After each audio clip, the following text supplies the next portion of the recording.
Happy birthday to all our Virgos. And welcome back to All Things Moons and Stars. It's going to be a bit of a long one today, so just get yourself a cup of coffee, cup of tea, or save the video for later.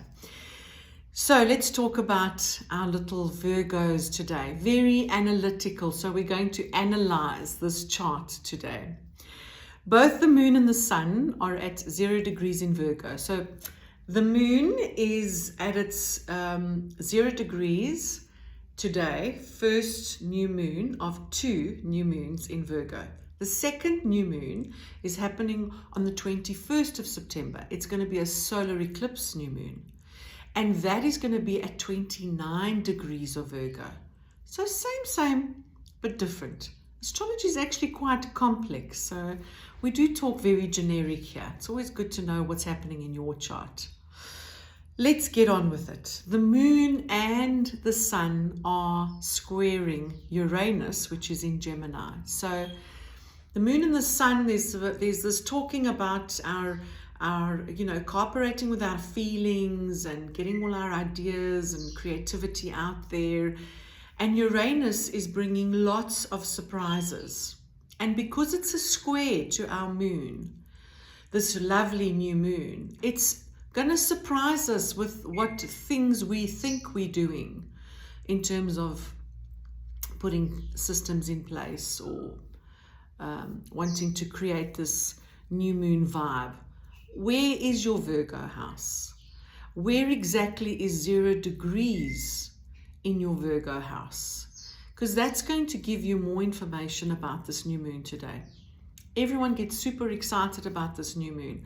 I'm a little bit cautious because there's so much going on in the sky that even though we talk about the new moon as new beginnings and fresh starts, which it does symbolize that, it's about how we're processing all our systems, how we're analyzing. Are we looking at our health? Are we looking at our work? Or is your Virgo house something different? So generally speaking, in Chaldean order, the Virgo house is the 6th house. It's a bit of a malefic house. It's not a very happy house. It's the house where we are in service of others, or we're being in service to our health, or we're being in service to our work. So we need to know, what is it that is coming up? What is Uranus saying to us? Where are the surprises that are coming up? Only then will we really be able to know what this new moon is bringing to us. Because remember, the new moon, you can't see it in the sky. So it's a luminary, but it's actually dark. We don't know yet. Nobody likes change. We're all fearful of change. We all like to think that we have control of the unknown or any outcomes. But, the planets in the sky are constantly talking to us. Change meets resistance. That's really what's happening here. We don't like it, therefore we resist it. What's the best way to handle change? Embrace it. Anything we resist in life brings suffering. So embrace the change. Easier said than done. I get it. You might even feel a little bit alienated in some way, because that's also that conflict between our Uranus in Gemini with our moon and our sun in Virgo. There's this need for freedom, and it also describes sudden events, because Uranus is about shocks and surprises. Now, the moon and the sun are also blindsided by Saturn, by Neptune, all in Uranus, I beg your pardon, in Aries. So there's this strong need for safety and security. And there's this massive awakening, like a psychic awakening, a spiritual awakening. And even though we have this conflict as well, because it's so blindsided, we have this strong need to escape and want to hide, and we want to, run away from our problems and what we're feeling. And yet these planets that are talking to each other, they call blindsides, but they're saying, hold on a second. You need to have self-control. You need to work with being in charge of your emotions. Don't let your emotions take charge of you. Can you imagine if we all ran around like lunatics, because we don't want to feel what we're feeling. This is a call. It's saying, where is your faith?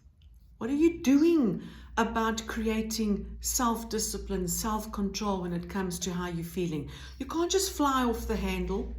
You can't just keep running around like an idiot, screaming and shouting at everyone. And that's what's happening. The moon, the sun is our ego, the moon is our feelings. It's blindsided by Saturn, which is structure and authority, and Neptune dissolves the illusions and brings out the truth. And they're in Aries. So it's very much about our ego, our low human self versus our higher self and our spiritual life.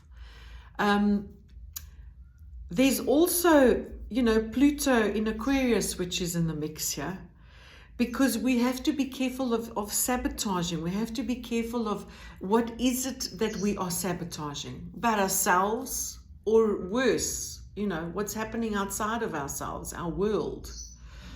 Because Pluto's in Aquarius, he's demanding that change takes place in a humane and kind way. As a matter of fact, Aquarius is saying to Pluto, I don't mind you wanting to change all these things and make these big transformations, but I need you to do it in a humane, kind way. Listen to the keywords.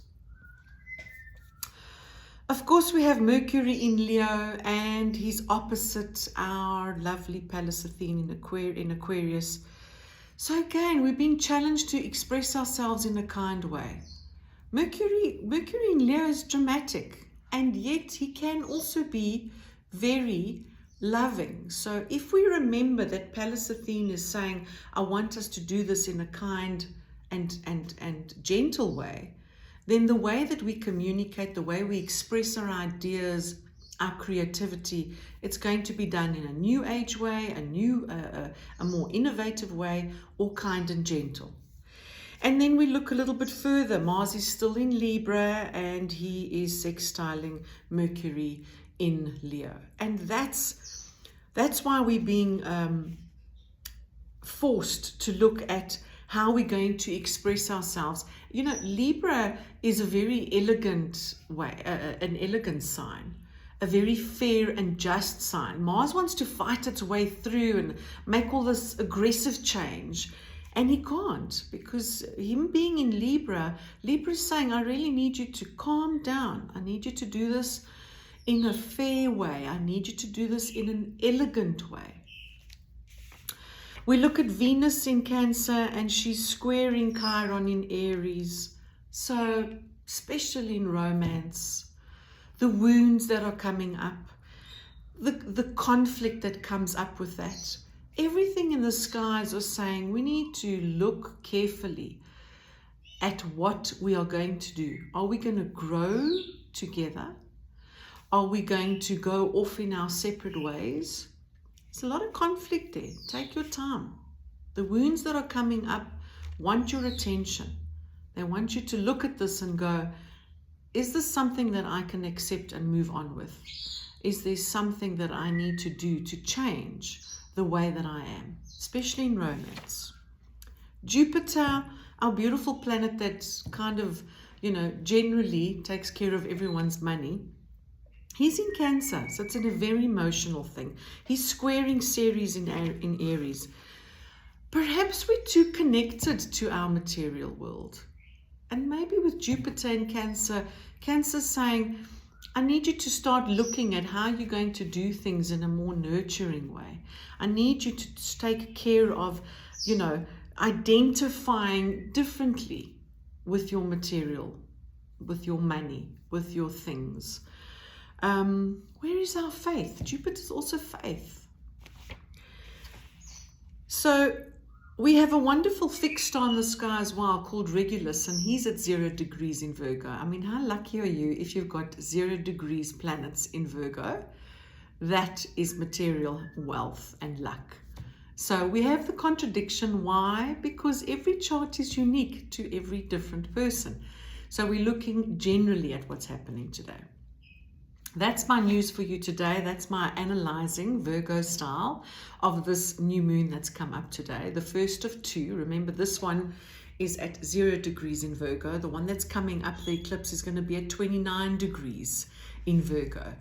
And even though it is a new moon, it's a little bit uncomfortable for us because it's talking about our feelings and how we want to portray ourselves in the world. Because it's at 0 degrees, it's also talking to the sun. So the sun is ego, moon is feelings. There's definitely this need to cooperate. I wish you a wonderful Saturday. I also wish you love and miracles today. I know that it's hard and I know that it's challenging for a lot of us, especially on our emotions. But I promise you, it's about the change that we need to make. So don't resist it. Go with it. I'll speak to you soon. Bye for now.